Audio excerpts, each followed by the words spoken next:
Hello students, here our next lecture of class 10th subject science portion biology and biology portion का chapter 5th our environment हमारा आज से start हो रहा है. ठीक है.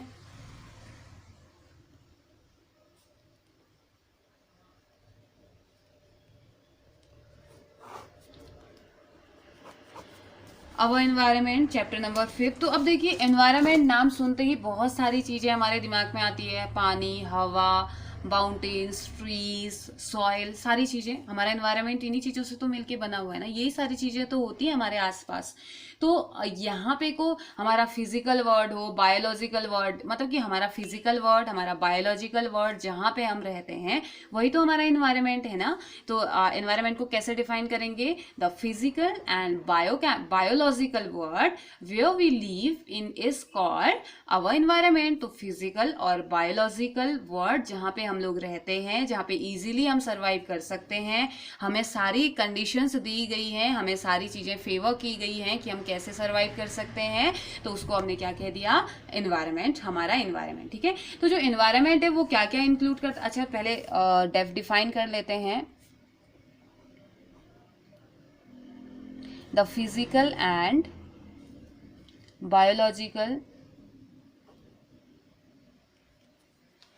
Word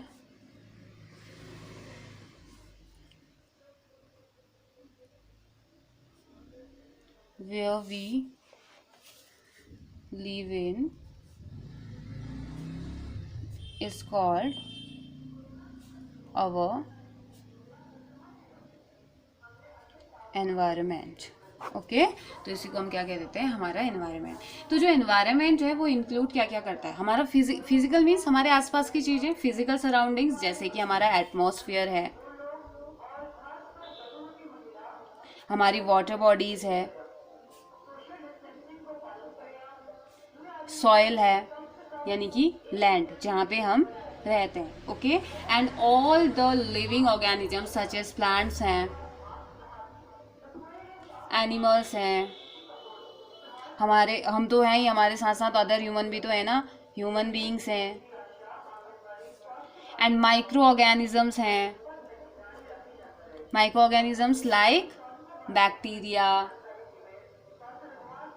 and fungi. तो ये सभी, इनको क्या कहा जाता है? डिकम्पोजर्स. ठीक है. तो ये सभी मिलके क्या करते हैं? हमारे एनवायरनमेंट का फॉर्मेशन करते हैं, यानी कि हमारा एनवायरनमेंट बनाते हैं, है ना. ये जितने भी कॉन्स्टिट्यूएंट है हमारे एनवायरनमेंट के, ये डिपेंडेंट होते हैं किस पे? एक दूसरे पे. मतलब कि हम कहीं ना कहीं बायोटिक फैक्टर के साथ साथ एबायोटिक फैक्टर पे भी डिपेंड है. ऐसा नहीं है कि हमें सिर्फ biotic means living and abiotic means non living. तो ऐसा नहीं है कि हमें लिविंग की ही जरूरत है, हमें नॉन लिविंग की जरूरत नहीं है. जैसे कि हम जिस लैंड में रह रहे हैं वो क्या लिविंग है? नहीं है. लेकिन लैंड नॉन लिविंग है, लेकिन हम रह रहे हैं. हमें क्या पत्थरों की जरूरत नहीं पड़ती, हमें क्या माउंटेन्स की जरूरत नहीं पड़ती. तो बहुत सारी, क्या हमें पानी की जरूरत नहीं पड़ती. तो बहुत सारी चीजें ऐसी हैं जो कि नॉन लिविंग है. मतलब कि एक इंट्रैक्शन है लिविंग और नॉन लिविंग के बीच का. हमारा इन्वायरमेंट एक इंट्रैक्शन है लिविंग और नॉन लिविंग के बीच का. ठीक है. जहाँ पे लिविंग बीइंग्स और नॉन लिविंग बीइंग्स आपस में मिलके क्या करते हैं? काम करते हैं. और हम एक लिविंग को, यानी कि बायोटिक कंपोनेंट्स को, हमारे एनवायरनमेंट के बायोटिक कंपोनेंट्स को रहने लायक वो बनाते हैं. ठीक है. तो अब थोड़ा सा इकोसिस्टम के बारे में जाने. तो हमारे आसपास का जो स्ट्रक्चर है, हमारे आसपास जो जो चीज़ें हैं, तो बायोस्फीयर जो है हमारा, तो इकोसिस्टम भी कहा जाता है. तो चलिए इकोसिस्टम के बारे में थोड़ा सा जानते हैं. तो द टर्म इकोसिस्टम जो टर्म था ना, ये मोस्ट इंपॉर्टेंट क्वेश्चन आपका है. ये दिया था एक साइंटिस्ट ने जिनका नाम था टेंसले. और ये तो साफ साफ ये भी पूछा जाता है कि कब दिया गया था और किसने दिया था. 1935 में टेंसले नाम के एक साइंटिस्ट थे जिन्होंने इकोसिस्टम टर्म दिया था. और इकोसिस्टम को डिफाइन कैसे करते हैं? Structural and functional unit of the biosphere. ठीक है. हमारे बायोस्फीयर का स्ट्रक्चरल और फंक्शनल यूनिट जो कि लिविंग ऑर्गेनिज्म और उनके नॉन लिविंग ऑर्गेनिज्म उसके साथ इंटरेक्ट करता है। कैसे? Bye means of food chain के फॉर्म में, केमिकल साइकिल के फॉर्म में जिससे कि एनर्जी फ्लो होता है, और बायोटिक डाइवर्सिटी और मटेरियल साइक्लिंग के फॉर्म में जो कि एक स्टेबल सेल्फ सपोर्टिंग सिस्टम होता है उस फॉर्म में। यानी कि अगर हम सीधे सीधे बोलें तो structural and functional unit of the biosphere is known as ecosystem.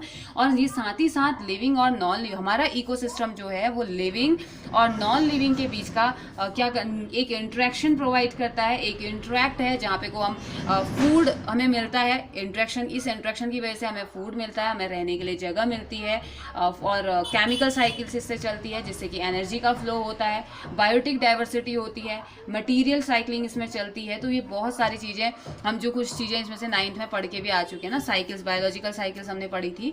तो यही हमारा क्या है, इकोसिस्टम है। ठीक है, फिर बात आती है कि क्या इकोसिस्टम के टाइप्स भी होते होंगे? तो ऑफ कोर्स इकोसिस्टम के टाइप्स भी होते हैं। तो जो हमारा बायोस्फीयर है उसमें हमारे इकोसिस्टम को अलग अलग फॉर्म में डिफाइन किया गया। कैसे? नेचर के फॉर्म में, ड्यूरेशन के फॉर्म में और साइज के फॉर्म में। ठीक है, तो नेचर यानी कि nature on the basis of nature ecosystem में be classified as natural ecosystem and artificial ecosystem. तो ये नेचर के फॉर्म में डिवाइड किया गया है, नेचर के उसमें। और दूसरा ड्यूरेशन, इकोसिस्टम 3 पार्ट में डिवाइड किया गया, कैसा नेचर है, कैसा ड्यूरेशन है और क्या साइज इकोसिस्टम का है। ठीक है, तो नेचर के बेसिस पे अगर हम बात करें तो नेचर के बेसिस पे हमें जो हमारा इकोसिस्टम है वो 2 टाइप से दिखता है। एक तो हमारा है नेचुरल इकोसिस्टम और दूसरा क्या है, artificial. Second one is artificial ecosystem. तो अब आप सोचेंगे कि आर्टिफिशियल इकोसिस्टम क्या है? हम तो हमारे नेचर की, हमारे एनवायरनमेंट की बात कर रहे हैं। तो हमारे एनवायरनमेंट में, नेचर में तो नॉर्मली नेचुरल चीजें ही होंगी, है ना। तो नेचर में नेचुरल इकोसिस्टम होता है। नेचुरल इकोसिस्टम वो इकोसिस्टम होता है जो कि नेचुरली बना होता है। कोई ह्यूमन एक्टिविटीज, कोई भी ह्यूमन, कोई भी एनिमल उसके लिए रिस्पॉन्सिबल नहीं है, ह्यूमन का कोई इंटरफेरेंस उसमें नहीं है। तो उसे हम क्या कह देते हैं, नेचुरली अकरिंग जो सिस्टम है हमारा, उसे हम नेचुरल इकोसिस्टम बोल देंगे। एग्जाम्पल क्या क्या होते हैं इसके नेचुरल इकोसिस्टम के?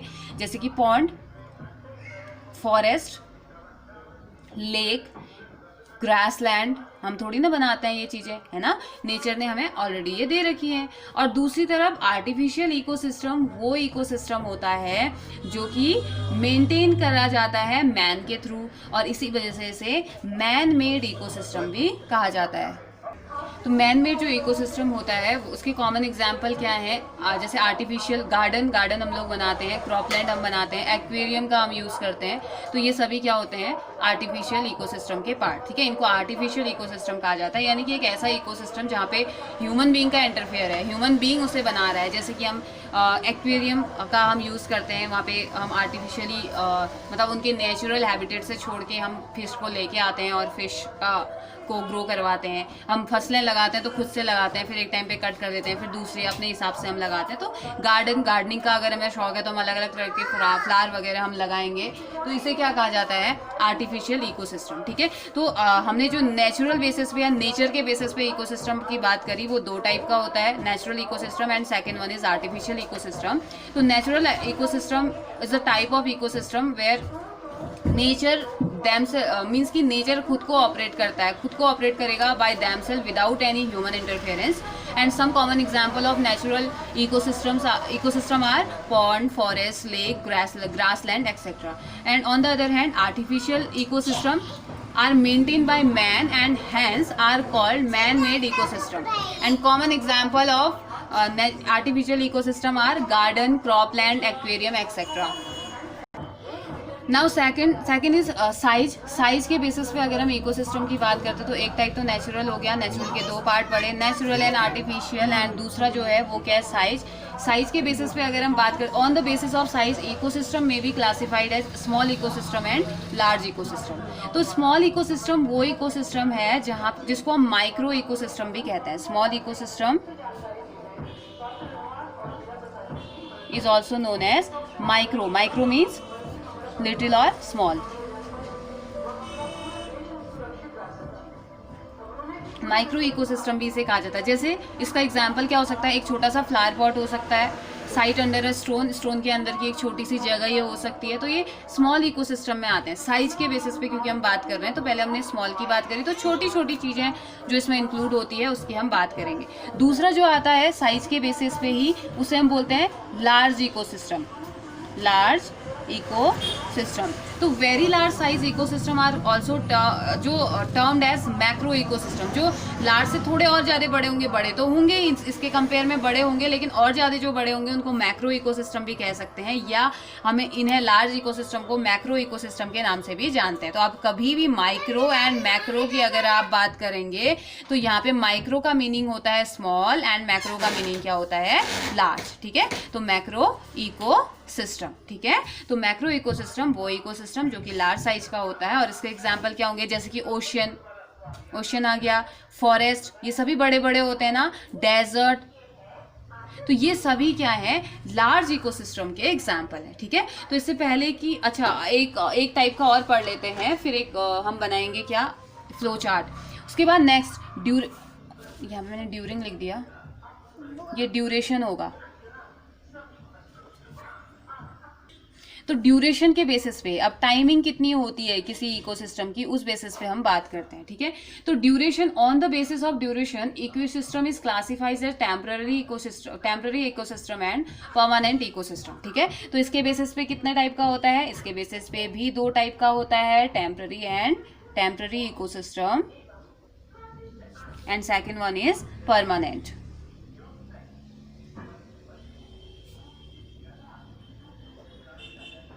ओके, तो अब टेम्पररी इकोसिस्टम क्या होंगे, वो इकोसिस्टम जो कि शॉर्ट लिव्ड इकोसिस्टम होते हैं, शॉर्ट लाइव्ड इकोसिस्टम होते हैं, बीच में भी वो नेचुरल भी हो सकते हैं एंड मैन मेड भी हो सकते हैं। ठीक है, तो इसमें आप क्या लिख सकते हैं, these are short lived ecosystem which में भी नेचुरल और मैन मेड। तो एग्जाम्पल जैसे रेन से भरे हुए पॉन्ड, बारिश की वजह से भरे हुए पॉन्ड हो सकते हैं जो कि थोड़े टाइम तक ही रहते हैं, या गड्ढों में भरा हुआ पानी, रोड में गड्ढे होते हैं ना, उसमें पानी भर जाता है, थोड़े टाइम के लिए तो रहता है, तो इकोसिस्टम का पार्ट है लेकिन टेम्पररी इकोसिस्टम। ठीक है, लैब कल्चर ऑफ प्रोटोजोआ वगैरह का लैब में कल्चरिंग करवाई जाती है, एमीबा की कल्चरिंग करवाई जाती है, थोड़े टाइम के लिए तो करवाई जाती है, फिर तो उसे खत्म कर दिया जाता है। तो टेम्पररी इकोसिस्टम का एग्जाम्पल ये है। ठीक है, दूसरा परमानेंट इकोसिस्टम, ऐसे जो कि सेल्फ सपोर्टिंग होते हैं, नेचुरल इकोसिस्टम इसमें आएंगे, जो कि मेंटेन करते हैं, खुद को मेंटेन करके रखे रहते हैं रिलेटिवली लॉन्ग ड्यूरेशन तक। जैसे एक तालाब है, जंगल है, डेजर्ट है, हम कितने सालों से ओशन के बारे में पढ़ रहे हैं, कितने सालों से हम डेजर्ट के बारे में पढ़ रहे हैं, तो आज तक खत्म हुआ, कभी नहीं हुआ ना। तो एक लॉन्ग ड्यूरेशन तक रहने वाले का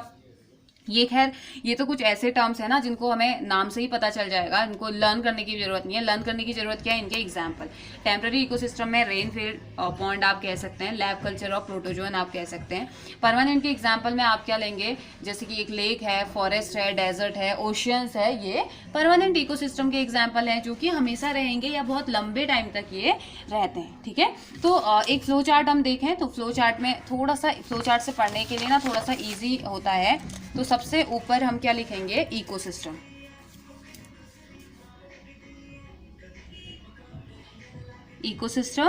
Ecosystem is divided into two parts.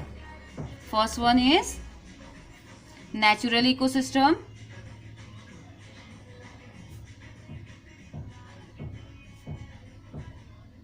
Second one is artificial ecosystem.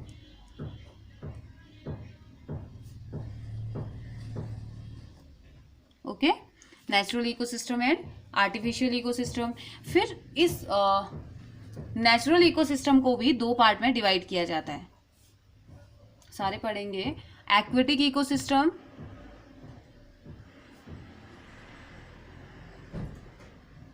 And second one is terrestrial ecosystem.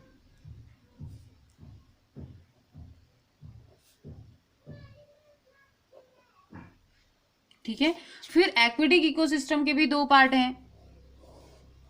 कौन कौन से दो पार्ट हैं, फ्रेश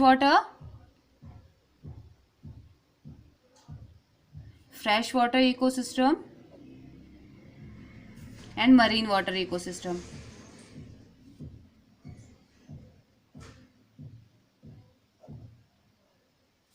टेरेस्ट्रियल इकोसिस्टम, इसके भी तीन पार्ट हैं, और वो तीन पार्ट कौन कौन से हैं, एक तो है grassland, second one is mountain, and third one is desert. ठीक है, तो ये क्या है, ये इकोसिस्टम है। इकोसिस्टम दो पार्ट में डिवाइडेड है हमारा, natural ecosystem and artificial ecosystem.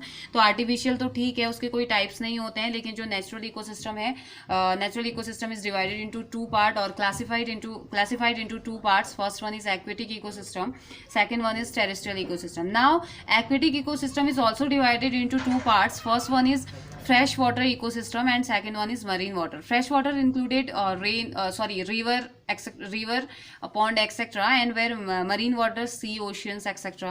Next और terrestrial ecosystem included grassland, mountains and desert. Okay, तो ये तो हमारा ecosystem का एक फ्लो चार्ट है, जहाँ पे हमने इतने में ही हम ecosystem को हम थोड़ा सा डिफाइन कर पाते हैं। ठीक है, तो इसके बाद अब हमने पढ़ना क्या है, अब यही कंपोनेंट्स की हम बात करते हैं। ठीक है, कंपोनेंट्स की बात करते हैं कि आखिर कौन कौन से कंपोनेंट्स हमारे इकोसिस्टम में प्रेजेंट रहते हैं। तो नाउ नेक्स्ट हेडिंग इज और next topic is components of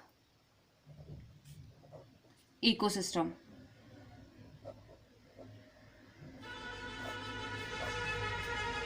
तो various component of various ecosystem में be grouped into two main group. First one is abiotic, abiotic means non living, okay, non living, and second one is biotic, biotic means living components, okay. तो let's start with abiotic, okay. Abiotic component, these include inorganic substances, organic compounds and climatic factor. तो जो abiotic factors है ना, वो include करता है किस किस को, इनऑर्गेनिक सब्सटेंस होंगे, ऑर्गेनिक कंपाउंड भी होंगे, साथ ही साथ जो क्लाइमेटिक फैक्टर्स होते हैं वो भी इसमें इंक्लूड होते हैं हमारे एबायोटिक यानी कि नॉन लिविंग में, यानी कि ऐसे जिनके पास अपनी लाइफ नहीं है लेकिन कहीं ना कहीं बायोटिक लाइफ से वो क्या होता है, इंटरेक्ट होते हैं, कहीं ना कहीं वो हेल्प ही कर रहे होते हैं। ठीक है, तो जैसे अगर हम इनऑर्गेनिक सब्सटेंस की बात करें, इनऑर्गेनिक सब्सटेंस की बात करें तो जैसे example of inorganic substances are carbon, carbon cycle चलती है ना, 9th में पढ़ के आए हैं ना कार्बन साइकिल के बारे में, हमने नाइट्रोजन साइकिल भी पढ़ी है, नाइट्रोजन, फॉस्फोरस एक्सेट्रा, ये सभी क्या होते हैं, इनऑर्गेनिक सब्सटेंस होते हैं एंड देयर कंपोनेंट। अब इनके कंपोनेंट क्या होते हैं बेटा, इन्हीं से मिलके तो बने रहते हैं ना, वाटर है, एयर है, कार्बन डाइऑक्साइड है, ये मेन एबायोटिक कंपोनेंट्स हमारे होते हैं। ठीक है, तो इनऑर्गेनिक कंपोनेंट, एबायोटिक फैक्टर जो है वो डिपेंड करता है हमारे इनऑर्गेनिक सब्सटेंस पे, ऑर्गेनिक कंपाउंड्स पे और साथ ही साथ क्लाइमेटिक फैक्टर पे, इन तीनों को ही हम पढ़ देंगे। तो एबायोटिक फैक्टर में जो था वो फर्स्ट जो था इनऑर्गेनिक कंपोनेंट, ये तो इनऑर्गेनिक कंपोनेंट इंक्लूड करता है कार्बन, नाइट्रोजन और फॉस्फोरस को, और इनसे बने हुए जो कंपाउंड्स होते हैं वो क्या होते हैं, जैसे कि कार्बन डाइऑक्साइड है, वाटर है, एयर है, ये सभी क्या करते हैं, ये सभी कंस्टिट्यूट करते हैं मेन एबायोटिक कंपोनेंट को। ठीक है, नेक्स्ट वन जो सेकंड टाइप का जो आता है वो हमने क्या पढ़ा, वो हमने पढ़ा कि ऑर्गेनिक सब्सटेंसेस। ऑर्गेनिक सब्सटेंसेस जैसे कि क्या हो गए, carbohydrates, these include carbohydrate, proteins, nucleic acid, nucleic acid में क्या आता है, डीएनए एंड आरएनए, ओके, आप ब्रैकेट में लिख भी सकते हैं डीएनए एंड आरएनए,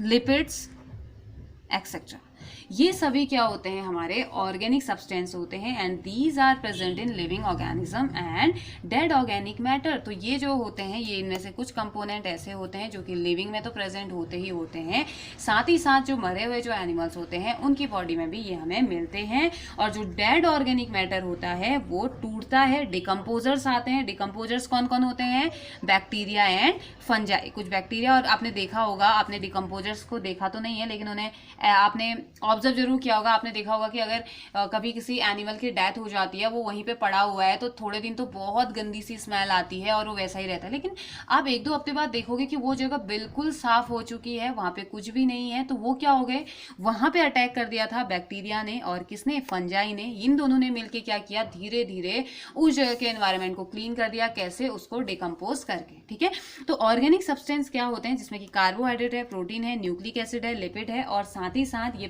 प्रेजेंट होते हैं लिविंग ऑर्गेनिज्म में और डेड ऑर्गेनिक मैटर में। तो डेड ऑर्गेनिक मैटर बैक्टीरिया और फंजाई की वजह से वो छोटे छोटे पार्ट्स में टूटता है और वापस मिट्टी में मिल जाता है, चले जाता है कहाँ, रिसाइकलिंग के लिए। अगर उसकी बॉडी से नाइट्रोजन गया है, कोई डेड ऑर्गेनिज्म है उसकी बॉडी में नाइट्रोजन था, तो वो नाइट्रोजन कहाँ चले जाएगा, सॉइल में चले जाएगा, सॉइल के थ्रू वापस एनवायरनमेंट में किसी जिसको चाहिए, जिस प्लांट को चाहिए, जिस एनिमल को चाहिए उसकी बॉडी में वापस फिर ऐसे ही वो क्या करता है, रिसाइकलिंग में वो हेल्पफुल होता है या आगे की तरफ बढ़ता ही जाता है। तो अगर इसको हम रिएक्शन वाइज देखेंगे तो ऐसे लिख सकते हैं, organic matter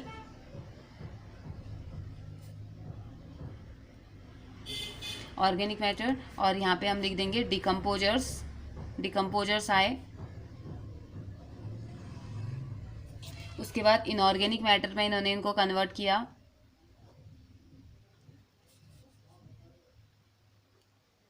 then utilise by plants, इसको यूटिलाइज किसने किया, प्लांट्स ने, एंड देन प्लांट में गए या प्लांट या एनिमल में ये चले गए। ठीक है, तो कुछ इस तरीके से इसको हम शो कर सकते हैं। थर्ड फैक्टर क्या था, क्लाइमेटिक फैक्टर। फर्स्ट फैक्टर क्या था, हम क्या पढ़ रहे हैं, एबायोटिक कंपोनेंट ऑफ इकोसिस्टम में हमने पढ़ा एबायोटिक कंपोनेंट 3 चीज़ों से मिलकर बना हुआ रहता है, inorganic substance, organic substance and climatic factor. Inorganic substance में क्या क्या है, हमारा phosphorus, carbon, nitrogen etcetera. Organic substance में carbohydrate, protein, nucleic acid etcetera. Now here climatic factor,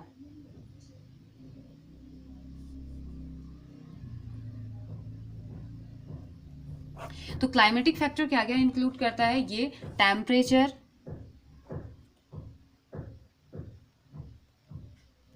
comma light, comma humidity, wind, rainfall, water etcetera. ये इन सभी चीज़ों को क्या करता है, इंक्लूड करता है। ऑल्सो एडिफिक फैक्टर इंक्लूड, जैसे कि सॉइल है, मिनरल्स हैं और टोपोग्राफी वगैरह, ये सारी चीज़ें भी इनमें क्या करती है, इंक्लूड करती है। मतलब क्लाइमेट नेम से ही पता चल रहा है कि क्लाइमेटिक फैक्टर क्या होता है, टेम्परेचर, लाइट, ह्यूमिडिटी, ये भी तो अफेक्ट करती है ना किसी भी लिविंग ऑर्गेनिज्म को या किसी हमारे इकोसिस्टम को। टेम्परेचर बढ़ेगा तो चेंजेज आएंगे, घटेगा तो चेंजेज आएंगे, तो ये सारे फैक्टर्स भी क्या होते हैं, हमारे इकोसिस्टम के पार्ट होते हैं। ठीक है, ये तो हमारा क्या था, एबायोटिक फैक्टर। अब स्टार्ट करते हैं बायोटिक फैक्टर, यानी कि बायोटिक फैक्टर की तरफ आगे बढ़ते हैं। तो जानते हैं बायोटिक फैक्टर क्या क्या होते हैं। तो बायोटिक फैक्टर वाला जो हमारा टॉपिक जाएगा थोड़ा सा लंबा जाएगा। ठीक है, तो बायोटिक फैक्टर चलिए बात करते हैं,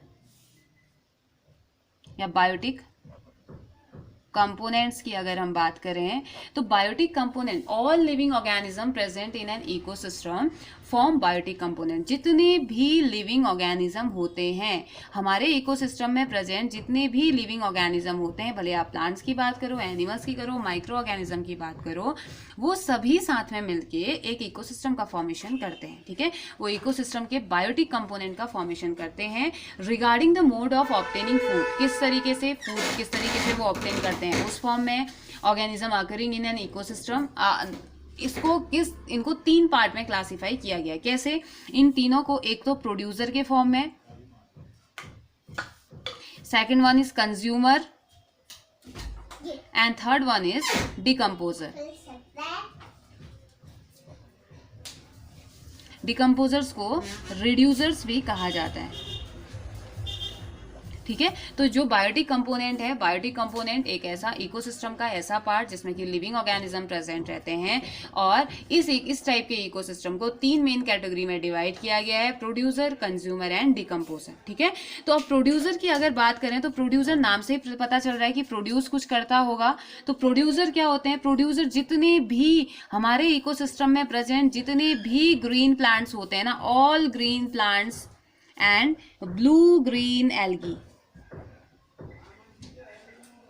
जिसे कि साइनोबैक्टीरिया भी कहा जाता है, एंड सम बैक्टीरिया, कुछ ऐसे बैक्टीरिया भी होते हैं, and free floating autotrophic micro organism जिसे कि फाइटोप्लैंक्टन कहा जाता है। ठीक है। तो फाइटोप्लैंक्टन है हमारे, और कुछ साइनोबैक्टीरिया हैं और ग्रीन प्लांट्स हैं। ये सभी के सभी क्या होते हैं, प्रोड्यूसर होते हैं। क्यों?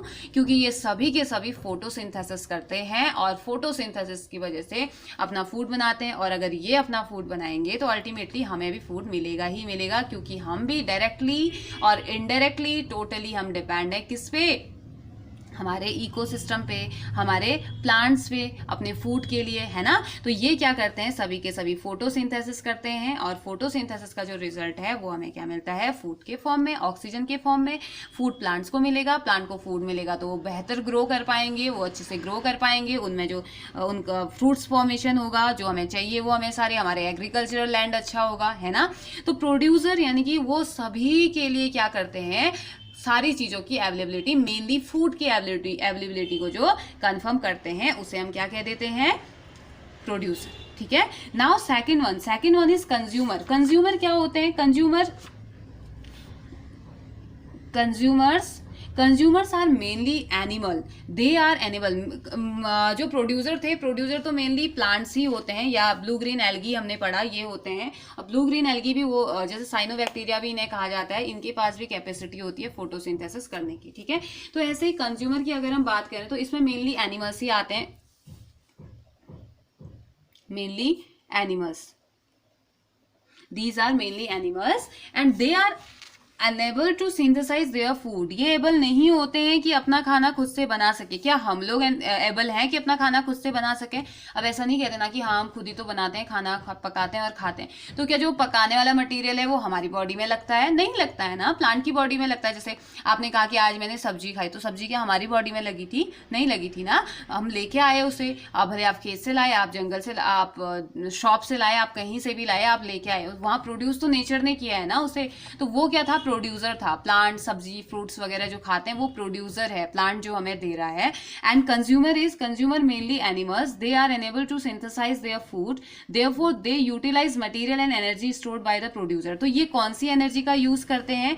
जो प्रोड्यूसर इन्हें देता है उसका यूज ये करते हैं, ठीक है। मतलब कि प्रोड्यूसर ने, ग्रीन प्लांट्स थे, इन्होंने अपना खाना बनाया, उसके बाद कंज्यूमर जो कि मेनली एनिमल होते हैं, उस खाने को लिया, ठीक है। तो अब यहाँ पे को they are known as heterotrophs, इनको क्या भी कहा जाता है, हेट्रोट्रॉप्स भी इन्हें कहा जाता है, ठीक है। फर्स्ट चैप्टर में पढ़ के आ चुके हैं ऑटोट्रॉप्स, हेट्रोट्रॉप्स के बारे में, जो कि अपना खाना खुद से सिंथेसाइज नहीं कर पाते हैं, किसी और पे डिपेंड ये रहते हैं अपने फूड पार्टिकल के लिए, उसे हेट्रोट्रॉप्स कहा जाता है। अब जो ये कंज्यूमर्स होते हैं ना, इनको नॉर्मली अलग अलग पार्ट्स में इनको डिवाइड किया गया है, ठीक है। तो फर्स्ट पार्ट क्या होता है, प्राइमरी और फर्स्ट ऑर्डर कंज्यूमर, ठीक है। कंज्यूमर अलग अलग पार्ट में डिवाइड किए गए हैं, प्राइमरी और फर्स्ट ऑर्डर कंज्यूमर। सेकंड जो है सेकेंडरी और सेकंड ऑर्डर कंज्यूमर, टर्शियरी और थर्ड ऑर्डर कंज्यूमर, उसके बाद क्वाटरनरी और फोर्थ ऑर्डर कंज्यूमर इनको कहा जाता है। और फिर इसमें फोर्थ पोर्शन आता है हमारा डिकम्पोजर वाला, ठीक है। तो जो कंज्यूमर है इसका डिटेल में हम हमारे नेक्स्ट लेक्चर में पढ़ेंगे, क्योंकि थोड़ा सा बड़ा लेक्चर ये जाएगा तो अभी कंप्लीट नहीं हो पाएगा, तो इसे हम बाद में पढ़ेंगे। कंज्यूमर के 3 पार्ट कौन कौन से, primary, secondary, 4 part, primary, secondary, tertiary and quaternary, ठीक है। 4 टाइप के पढ़ेंगे। फिर फोर्थ जो नेक्स्ट जो डिकम्पोजर या जिसे रिड्यूसर कहते हैं वो हम पढ़ेंगे। और उसके बाद बहुत सारी इंटरेस्टिंग चीज़ें, जैसे फूड चेन हम पढ़ेंगे, लेंथ ऑफ फूड चेन की लेंथ क्या होती है उसके बारे में हम बात करेंगे, और फूड चेन का नेचर क्या होता है, ट्रॉफिक लेवल क्या है, ये सारी चीज़ें हम पढ़ेंगे, ठीक है। तो तब तक के लिए आप रिवाइज कीजिए, नोट्स बनाइए, जो समझ में नहीं आता है पूछ सकते हैं, और नोट्स अगर नहीं बनाएंगे तो फिर मुश्किल हो जाएगी। और ये इकोसिस्टम चैप्टर बहुत ज़्यादा इंपॉर्टेंट है, मार्क्स गेनिंग चैप्टर आप इसे कह सकते हैं, बहुत ही अच्छा चैप्टर और बहुत सारी चीज़ों के इन्फॉर्मेशन के साथ इन्फॉर्मेशन लिए हुए ये चैप्टर है। तो पढ़िए, तब तक के लिए हैव ए नाइस डे।